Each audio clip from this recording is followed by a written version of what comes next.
Recording in progress. Okay, cool. Yeah, so anyway, I've been doing this for a super long time. And now I'm working at a church where I'm one of the lead pastors. We created a team of lead pastors, which is sort of a new endeavor. And we just started on September 1st. So it's a total experiment. But I'm still getting to speak to students. Basically, if I'm not preaching at my church, anything else I'm doing is always preaching to students. So people at my church are always confused. They're like, why is Joelle preaching at middle school conferences? It's because that's really my passion. So I want to talk to you guys today about creating engaging messages for students. And first, I just applaud you for being here, for caring about this. I'd like this to be interactive as much as you want it to be. So if you have questions, you want to just pop them into the chat, I'll pause and answer them. And I'm going to ask you a couple of questions that you also can just answer in the chat, so we don't have any awkward microphone tag that we're playing. So if you wouldn't mind just telling me in the chat, what is the context in which you're creating messages for students? Like, are you at a church? Are you at a university? Are you at a parachurch organization like Young Life? Maybe just give me a couple of examples of where you guys are at. I'll give you a second to do that.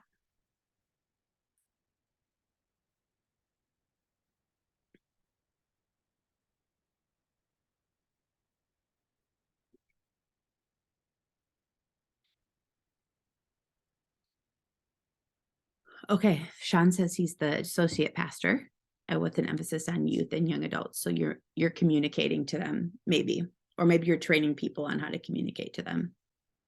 Cool. Anybody else?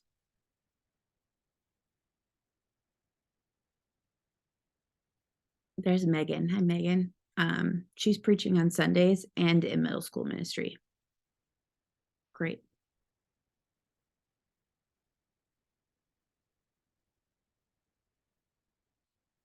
Tony says students, middle school, high school combined on Wednesdays, a large number of them, 250 to 300, and teaching pastor on Sundays. And you're an adjunct prep at Crown. That's awesome. Rebecca, organization communicating to churches, students, and leaders. Okay, cool. Great. So we're all across the board. I love that some of you are also communicating on the weekends. I do want to say, I think all of these principles apply to speaking to adults. I've learned over the past 3 years, kind of a crash course in speaking to adults. Adults are so similar to students. We probably know this because inside of our own minds, we are still 17, many of us. And so a lot of these principles apply. And I think a lot of weekend preachers miss these principles and are boring people. And we never want to bore people with the gospel. I wanted to explain that speaking to any audience requires a great deal of dependence on God. So whenever we approach preparing a message, we have to start with a dependence on God. Your own ideas and your outlines and your creativity, they are good. They're probably good apart from God, but they can be great and they can be effective if we practice extreme dependency on God whenever we approach a message that we're crafting for students. I want to share a scripture from Exodus chapter 4. Oh, I'm actually going to share my screen because I have some slides for this.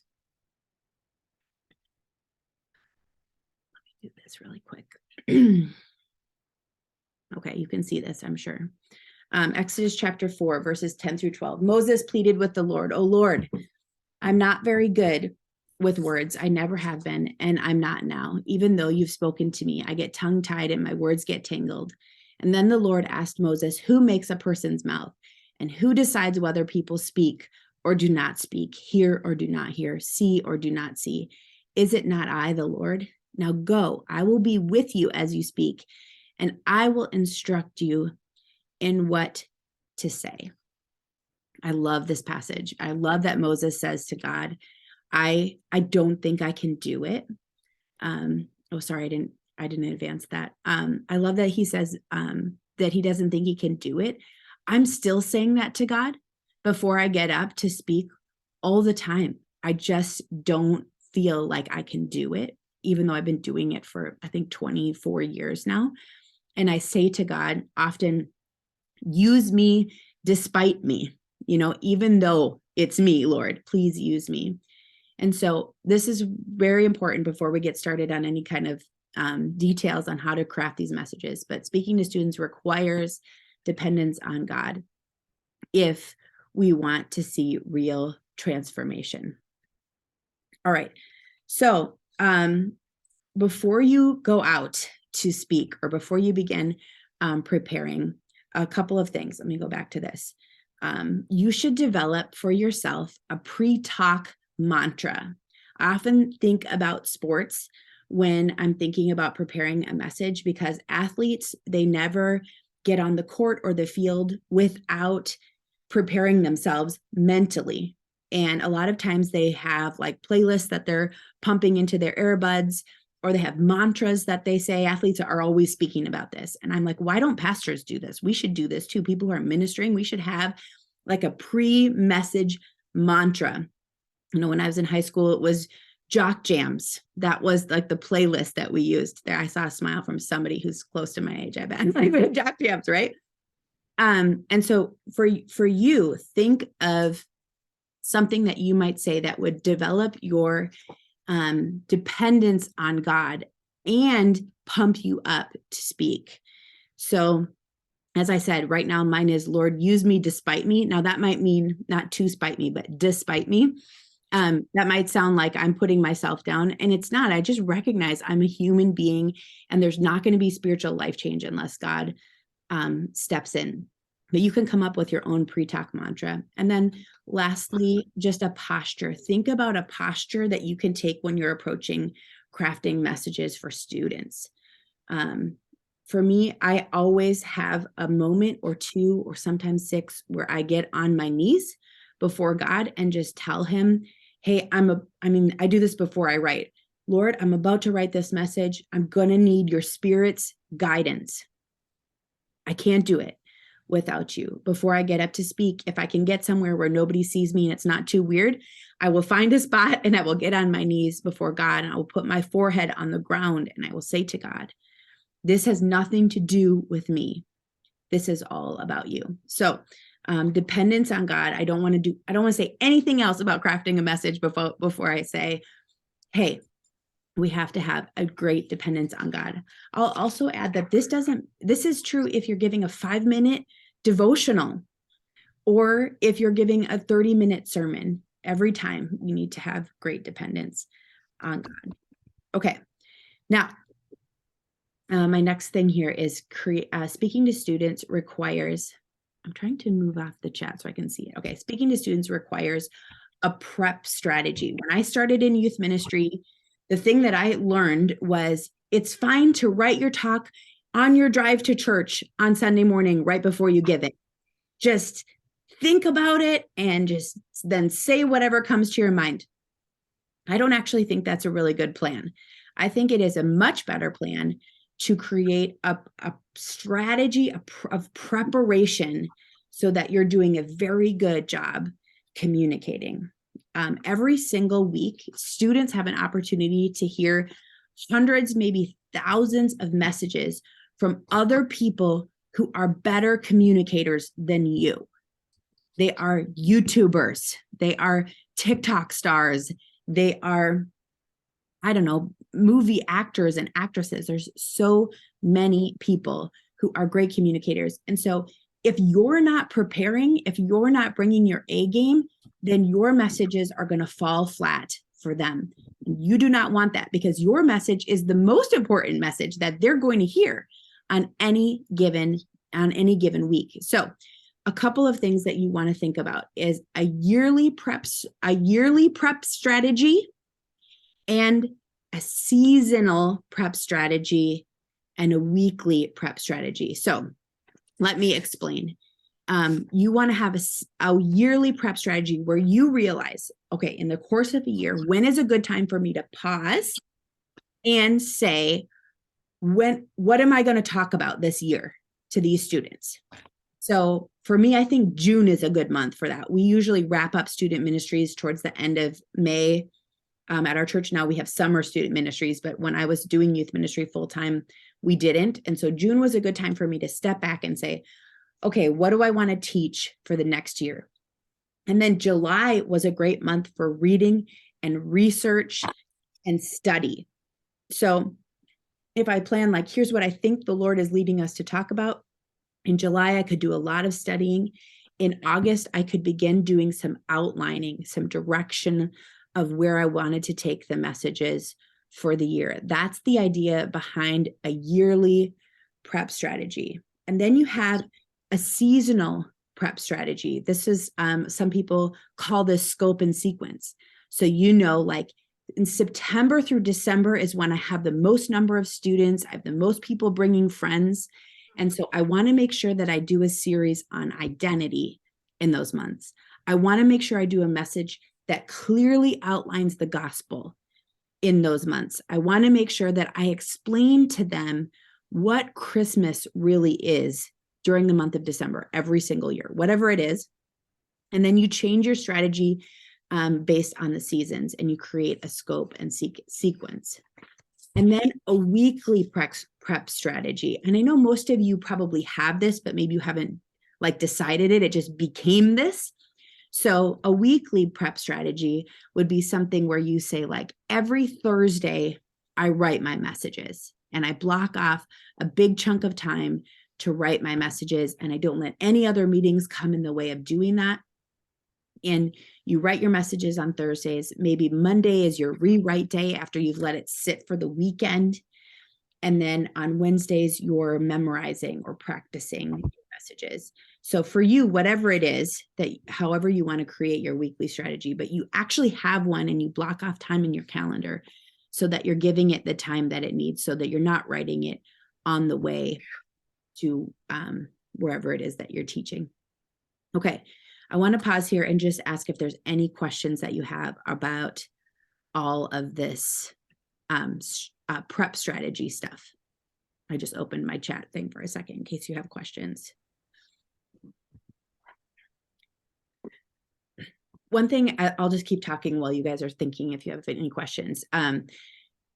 Whenever I say this to people, I have people look at me like I'm crazy, and I understand that. I know that it is a busy world that we live in. And I would say it's not very common for people, especially people in youth ministry, to take this much effort into creating messages for students. But if we're saying that the next generation really matters, that the faith of the next generation is very important to us, that Christianity won't continue unless the next generation develops a passion for Jesus, then probably we should put more effort into our messages to them than to anybody else. Tony's asking, which way do you err, or prep your soul, spirit more, or prep your content or message more? And you can't answer both. Okay, great.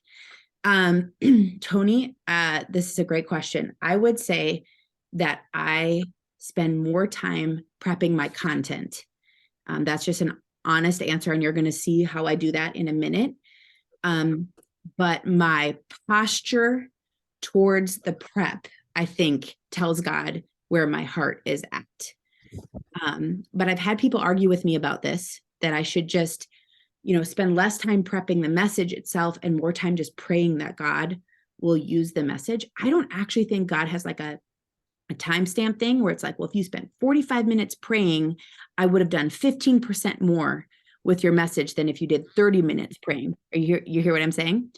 So I had an intern once, and she was struggling a little bit with her message delivery. And I said, hey, I need you to practice it 3 more times this week before you give the message.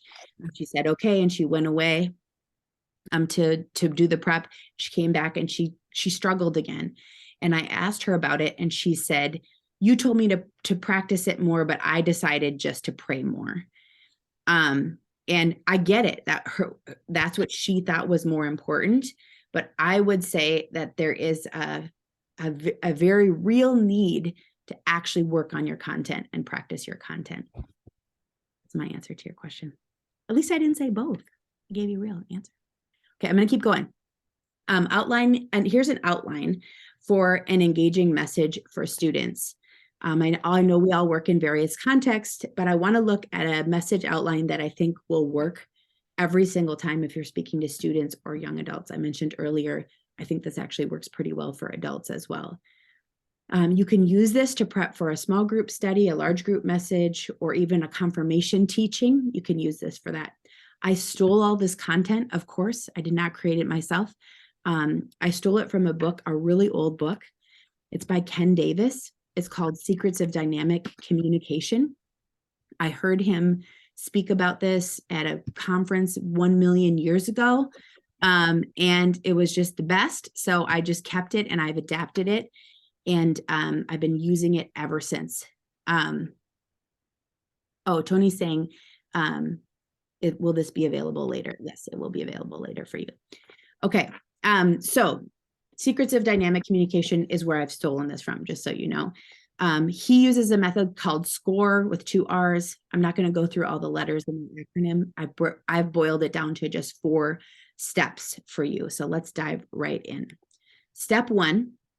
When you're writing the message, after you've postured yourself, you've prayed, you are dependent on God, you decide what you want to teach them. This seems silly, but it is not silly. A lot of times we have like a circular message and it doesn't go anywhere, and the students leave and they're like, I don't know what they were trying to teach me. So before you do anything else, decide what it is that you want to teach them. Now, if you're teaching from a passage of scripture, study the passage of scripture and decide what the context is, what it is saying to us today, and then use that as what it is that you want to teach them. But you have to decide what it is you want to teach them. And then you're going to create a sentence that tells your brain what it is that you're trying to do in this message before you begin writing it, okay? And your sentence is going to be something like this. By the end of this talk, all students will do this thing, or believe this thing, or try this thing, or be motivated to do this one thing, okay?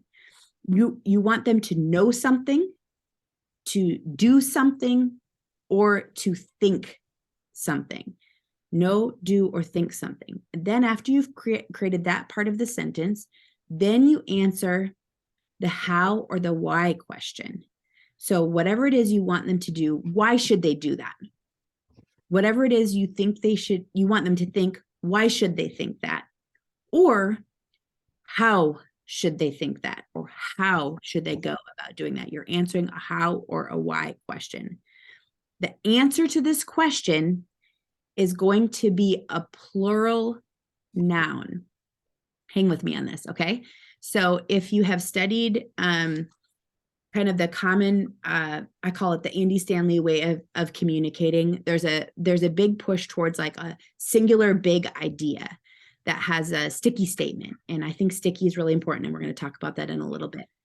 But I actually think if you don't give them some reasons, plural, to believe what they're doing, or some steps, plural, on how to do what it is that you're doing, that you've asked them to do, it's not going to take them anywhere. And so I'm a big proponent of the how or the why being something that is plural. I'm going to give you an example because I know this is really out there until I give you an actual example. Here's an example of a talk I gave. Every student who wants to can follow Jesus. So that is what I want to teach them. I want them to know any student who wants to follow Jesus can follow Jesus. Why do I want them to believe that?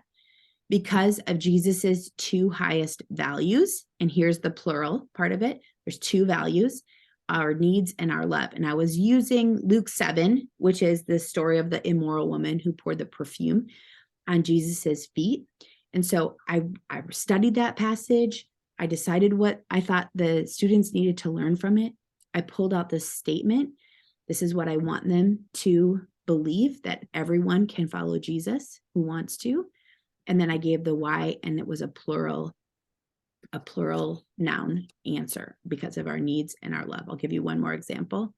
Feel free to ask me a question in the comments if you want, in the chat section.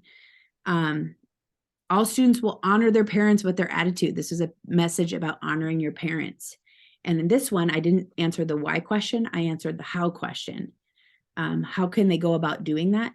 And the 2 strategies I gave them were take 3, which was 3 seconds, take 3 seconds to wait before you respond to your parents when you really want to respond quickly.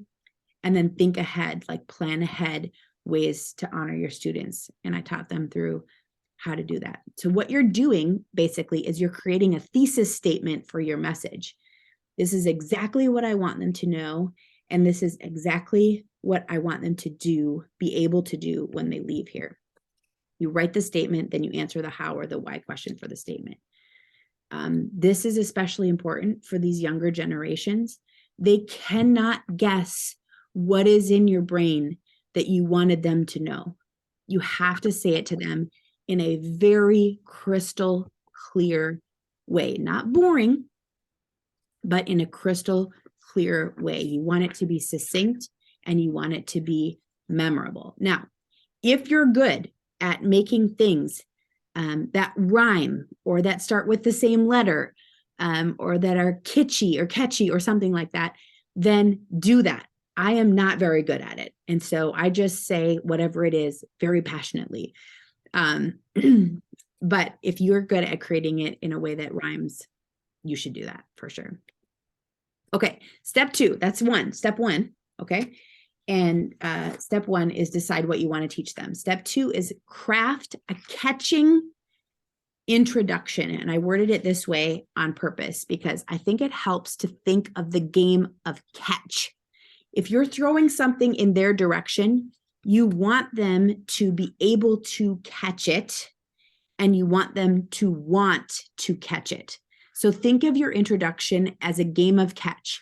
You need them to engage with you in that first few minutes when you're communicating with them. In fact, I had a really great communicator named Greg Speck say to me once, you should make them respond to you verbally in the first 10 seconds, because that means that they're with you.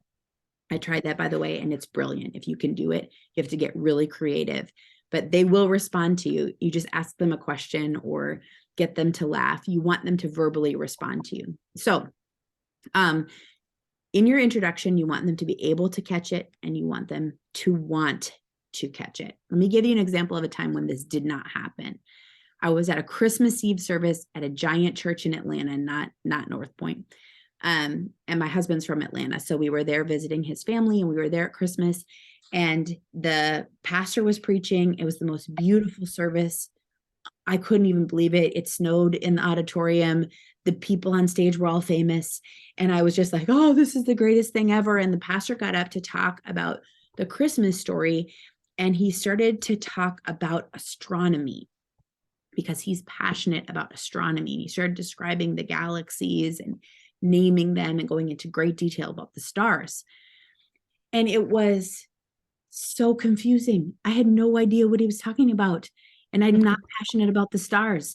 And so he was trying to throw the introduction at me, and I wanted to catch it so badly, but I was unable to understand what it was that he was saying. So don't get so into your own head that you're creating an introduction that the students cannot catch if they want to. And then when I was in my own home church growing up, I had a youth pastor who was trying to decide how many children to have and if he should have another child. And so he gave an entire introduction about how important it is to determine how many children you have before you get married.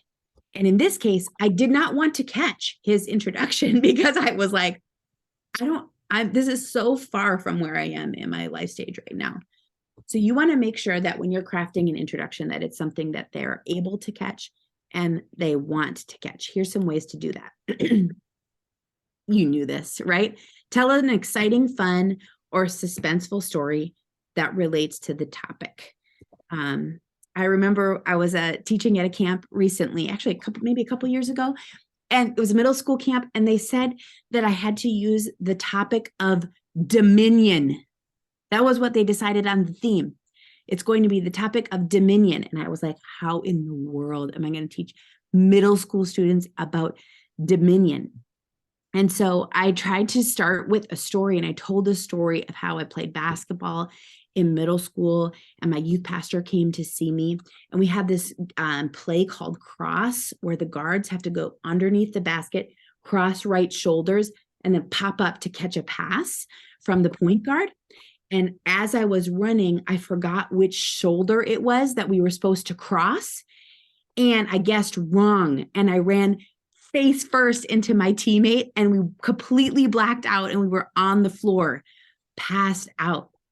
And then I explained to them, I said that some decisions in life are not a big deal, like which cereal to eat in the morning, but some are 100% serious, like right shoulder or left shoulder. And then I said, this weekend, we're going to explore a question that is immensely important to your life. Who has dominion over your life? Okay, this is how I got to dominion. But the idea was telling a story that would like draw them in, especially if it's something that happened to you that was really embarrassing. Students particularly love that. So try to think of a suspenseful or fun or exciting story to tell them. Another idea is to build a problem or a tension for them. They have a lot of problems in their life that you can draw on in the introduction. You could paint a picture of a conversation, a difficult conversation that they may have had or may have someday with a friend or with a parent. You could use a story from the news. There's so many things happening in the world today that you can use to build a problem or tension. Or you can even use an example of something that's happened in the youth group, if it's a youth group that you're speaking to, or in your own life when you were their age, some way to build a tension, a problem or a tension. Okay. Lastly, you can present the risk or reward for learning the truth this day. So if we learn this truth tonight, we're going to be able to change the world or influence our church as a whole, or impact our community. Or maybe you say, if we don't learn this truth tonight, we're not going to be able to answer our friends' questions about faith, or we won't really know who God is, or we'll be at risk of leaving our faith behind when we leave high school. Create for them a risk or a reward for learning what it is that you're teaching them that particular day. Okay, so I think you get it. You're going to create a catching introduction that they're able to catch and that they want to catch. All right, step 3 is give them the meat of the message. And the meat of the message is where you break in the scriptures. Let me give you this. You're going to tell them what you want to teach them. You're going to tell them the answer to the how or why question. And this is where you're going to share your scripture. I always suggest sticking to one main scripture that you're teaching instead of 75. They get very lost, especially when you have to explain the context of each scripture. So try to stick to one, unless there's something that you can throw into the introduction that makes total sense and is really catching for them. Okay, so give them the meat of the message in this section. And I'm going to jump right to step 4 because I don't want to run out of time. And then you conclude with repetition and challenge. So you tell them again your main truth and your answer to the how or why question, and then you challenge them to do something in response. Students really need to be challenged. So don't let them off the hook. Don't let them forget the things that you have taught them. The challenge is sometimes the thing that triggers their memory to remember the thing that you taught them that week. And the more times it comes to their brain in the course of the week after you teach it, the more it is going to cement in their head and their heart. So a lot of times people kind of like fade off on the application section of their message. Like they just got kind of tired of writing and they're just like, so now go and remember it. See you later, everyone. But this part is really important. And if you do a great job with the challenge, it might be the thing that brings this to their mind throughout the week. Also, students in particular like to be challenged. You are showing them that you don't think that they're kids anymore and that you think that they're capable of doing the things that you're calling them to do. I did an entire message series called Old Enough to Care one time, because I just wanted to say over and over and over again to them, hey, you're not little kids anymore, and you're old enough to care about the things of faith. In this section, feel free to be weird about it, especially when it comes to students. So you could say things like, while you brush your teeth this week, instead of singing happy birthday song 2 times through, which is how long you're supposed to brush your teeth for, it's also how long you're supposed to wash your hands for. This time, I want you to say this instead as you're brushing your teeth. Give them something like that that's like very weird and out there that they're like, oh, okay, I can do that. And maybe they brush their teeth. If they brush their teeth, they will remember every time they brush their teeth. You've given them like a trigger. Every time you pick up your backpack this week, think about this or pray this prayer. Leave a Post-it note on your friend's locker could be the challenge. Hey, find a Post-it note in your house and write this message and put it on your friend's locker this week. Anything that you can think of that is even a little bit out there will help them as they're being challenged to apply what it is that you've taught them. Okay, I'm going to go over this so you can see it really clearly. Oh, it's not letting me go. Oh, here we go. Here's your 4 parts. Decide what you'll teach them and the answer to the how or why. Write a catching introduction, give them the meat, and then conclude with repetition and challenge. Just 4 very simple steps. I promise you, if you do this, if you do it this way, and you don't write too many words, don't write so many words. Sometimes we talk too much and they're tired of listening to us. But if you keep it succinct and fun and engaging, they are going to get it and they are going to practice the things that you're asking them to practice. I want to give a little bit of time to illustrations and creative elements because I think these are really important in messages to students. Whenever you're teaching students, they should have fun while you're teaching them, and you should have fun while you're teaching them. So keep that in mind. If you ever write a message and it's just like very serious the whole time, then you're not doing a good job of teaching students. They want to have fun, and you should be having fun as you teach them. They can tell if you're bored with your own message. So don't be bored with your own message. Spend enough time on it that it is fun and interesting to you as well as it is to them. I find, write this down if you don't write anything else down, right, that I say today. I find that they need a break from listening to your teaching every 3 to 5 minutes, depending on how old they are. So in a 20-minute talk, you should have at least 2 stories and 3 minor illustrations. And I call those brain breaks. And after I write a message, I will literally go through and I will go like this, and then I'll put a little star, and then I'll go like this, and I'll put a little star because I know how many words it is for about 3 minutes for me. And if I don't have a brain break in each of those sections, then I go back and I insert one because they need an opportunity to kind of like switch their mind back on to what it is that you're trying to teach them. Let me give you some examples of brain breaks, and you know these already, but I'll just say them anyway. Personal stories. So if you don't remember the younger years of your life, ask your parents for pictures and go back to your high school yearbooks and try to remember the things that were going on for you back then. Other people's stories are often good. You can Google any single thing in the whole universe right now and find stories about it. A social media post, one of the most profound things I ever shared to middle school students was one of their fellow peers had posted something about how she was feeling, and I got permission and I showed them that post, and this was very meaningful to them. Like, oh, people care about how we feel and what we're posting online.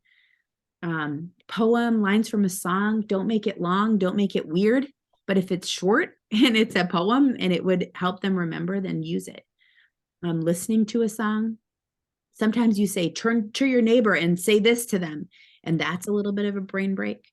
Sometimes it's hard to get them back from that. So make sure you plan very clearly what you're going to say after they're chatting with their neighbor to get them back into your talk. You can use a visual illustration of any kind, a response question. So something where you say like, Here's a question for you to ask me. Why don't you ask it to me, and have them actually ask the question out loud to you? Or you ask them a question and you hear their answers, depending on the size of your group. Obviously a picture or a photo or a clip from anything, especially depends on if you're simulcasting or not. But if you're not, you can use the clips and nobody cares. I want to give you an example of a brain break I used in a Christmas message. I was trying to explain the idea of prophecy, and I was wanting to do it in a creative way that wouldn't bore them. And so I said, so what if I just said, I predict that 3 8th graders are going to come across this stage in 3 minutes or in 3 seconds and do cartwheels. And then I had the 8th graders actually come across the stage and do cartwheels. And then they got off the stage and I said, see, that's an example of prophecy. You predicted something would happen and then it actually happened. So that's just an example of a creative way to do a brain break. Think of creative elements. This takes probably the longest when you're preparing a message, to create really creative, engaging brain breaks for them. So if you ever have an idea randomly, jot it down or give yourself a voice memo if you're driving or something like that, because when you're teaching students, you're going to need a ton of these and you're going to need a lot of ideas. Okay, quickly, last 2 things. Always pray over your messages. Always trust God completely, and know that even if it doesn't go that well, you don't know how the Spirit is going to work. And a lot of times he does. Anyway, even if it doesn't go smoothly, sometimes my very worst messages that I thought were the worst have ended up having the biggest impact on students. Okay, I'm going to stop there and allow you to ask any questions that you might want to ask. Oh, here we go. There's a few that popped up.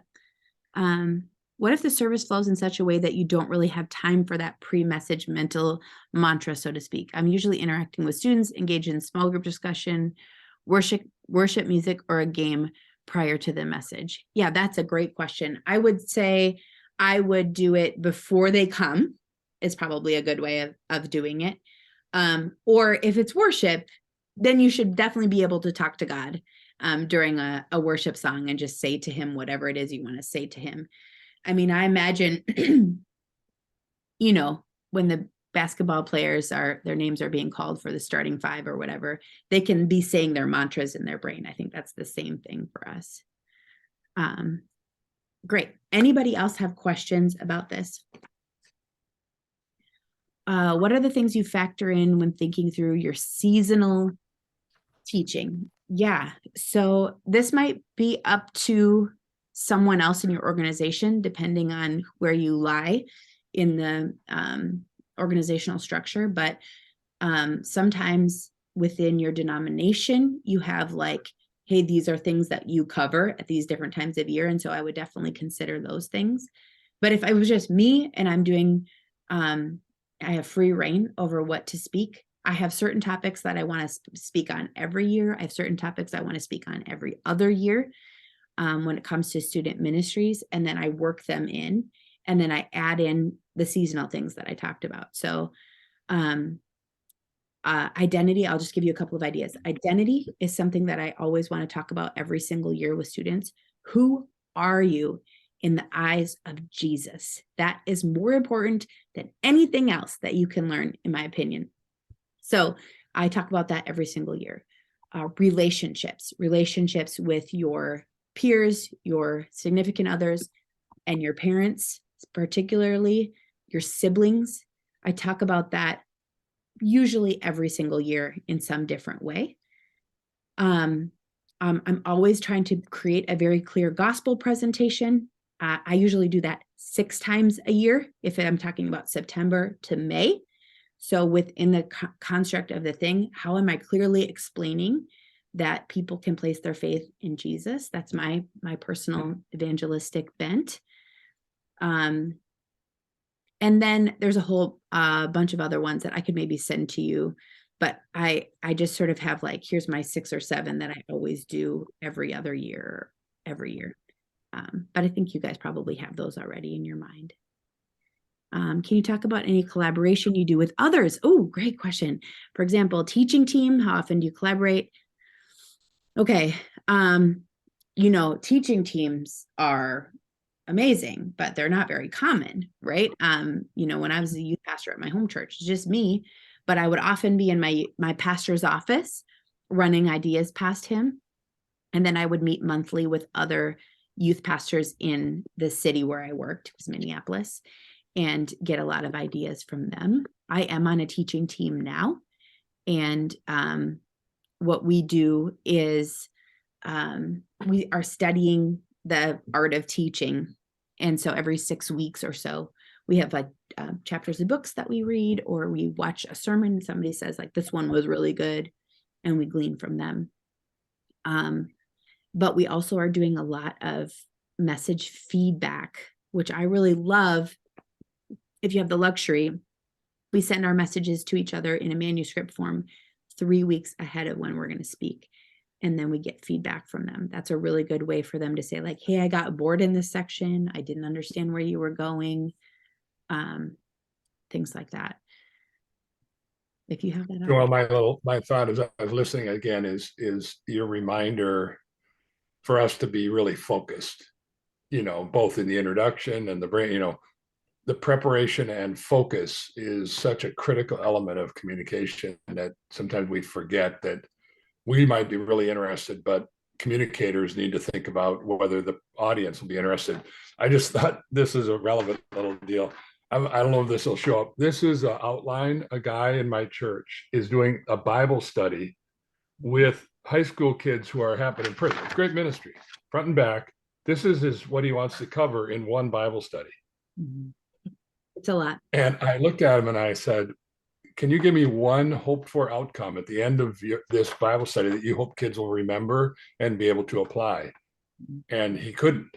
And we had this great conversation about this is all good stuff, but there's not a chance that any kid will know or understand what he wants to teach, because he was trying to say too much across too big of a theological spectrum. It was really right. A conversation that fits right exactly what you're trying to help us think about.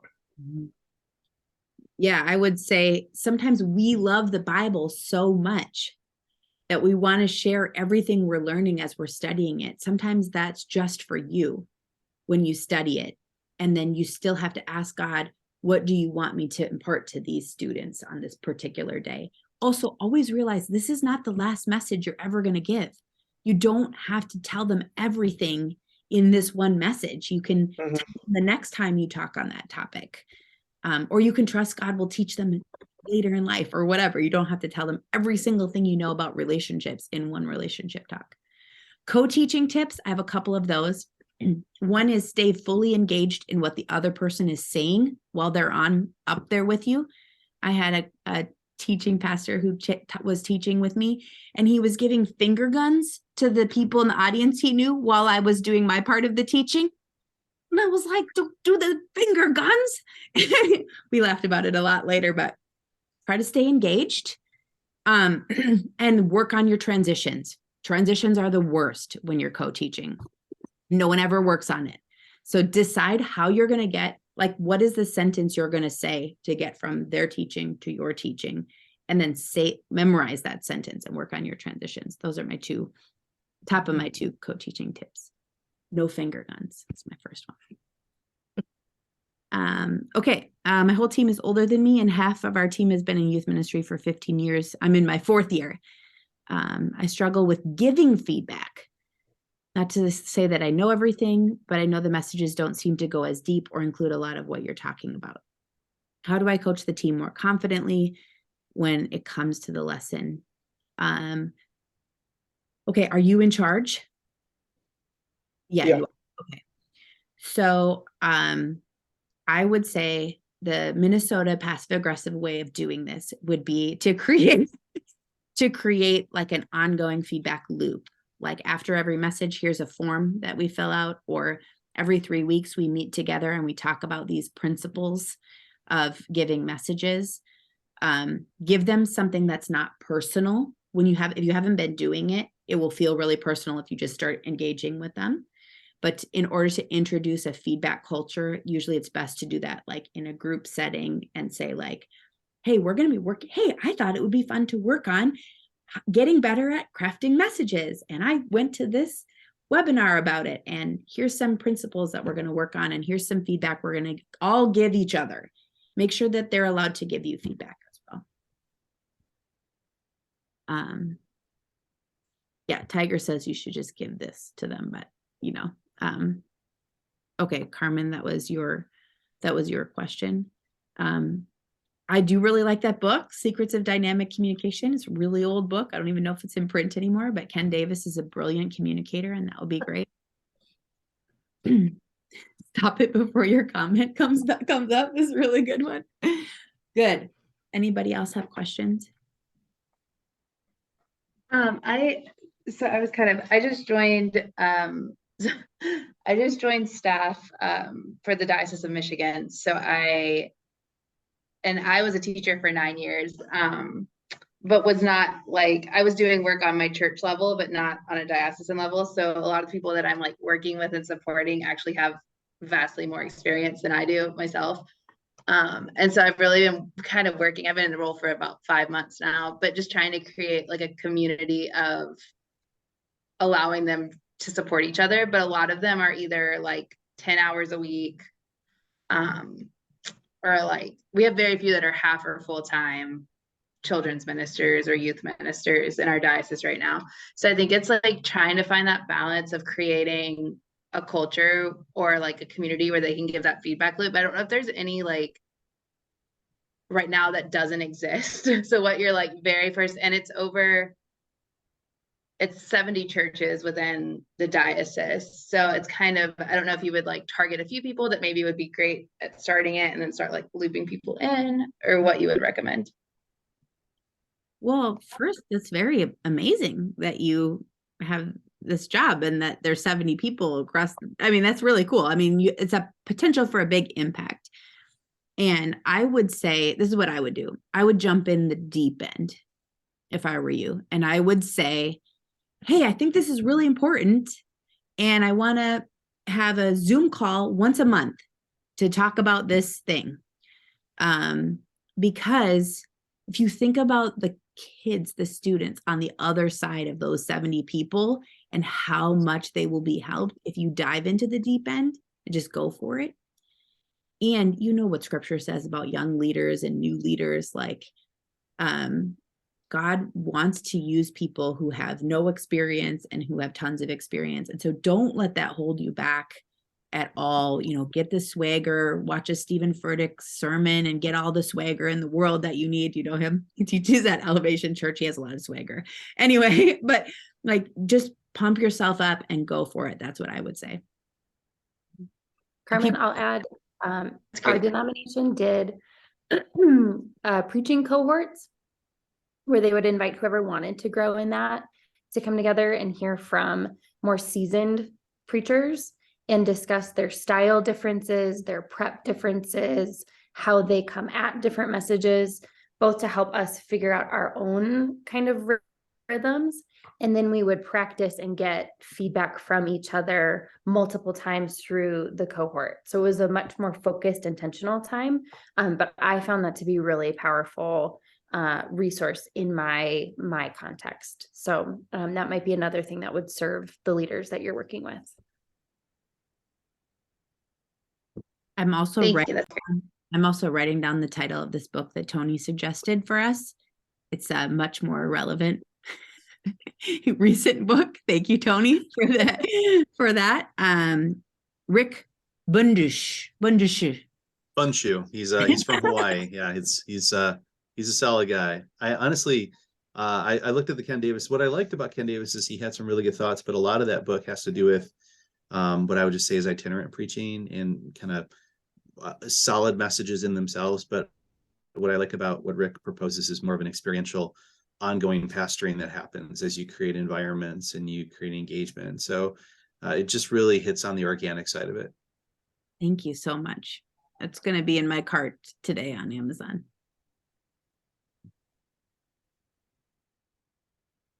Anybody else with questions? So fun to see you all. Okay. All right, Rebecca, back to you. Yeah. Well, thanks so much for joining us today. If this is your first training or event with us, we are Youth Ministry Consultants. We're an organization that seeks to really serve people like you who are in the trenches of Next Gen ministry. Our heart is bent towards smaller local churches, so the people that typically don't have access to the same resources. We seek to really meet you where you are by providing free, reduced resources and coaching, trainings like this one that you can just attend to grow in your abilities. And so we'd love to serve you wherever you are, whatever's happening in your ministry. We would love to be able to walk with you in that. We have coaches across the country that walk with leaders like you through coaching and mentoring, and we'd love to connect you to one of them for a free session, free for as long as you need it to be. And we have a couple exciting things coming up too. January 18th, Kara Powell is going to be with us talking about the 3 big questions that every teenager wrestles with. So you're not going to want to miss that. She has done so much research. She and her team have just have led in such powerful ways in the conversation of youth ministry and how to be better as we engage these teenagers. So that'll be on January 18th. So watch your inboxes for registration information on that. And we also have a cohort launching this winter in partnership with Fuller Youth Institute. So we're going to be going through these 7 really core discipleship principles together as a small group. So we'll meet weekly virtually, so you can join from wherever you are. And we're giving away a couple spots half off. And so if you want more information on that, I'm going to put the link to it in the chat here, but it's just youthministryconsultants.org /10 by 10. It's going to be a great opportunity. I hope you'll be able to join. Yeah, and thank you so much for being here. We really appreciate it. I'm going to email out a survey for those of you that were able to join today, and those who are watching later. We would love your feedback and ideas on things you would like to see discussed in the future so that we can serve you better. Thanks so much for your time, Joelle. I was encouraged by your insight and the encouragement really to prep both ways. And I know I see those as both, that this is a stewardship thing. The way that we communicate is stewarding our gifts and using that to serve students in the Lord. And so thank you for helping us grow in that and be better communicators. I hope you all enjoy the rest of your day, and thank you so much for being here this morning. Thank you.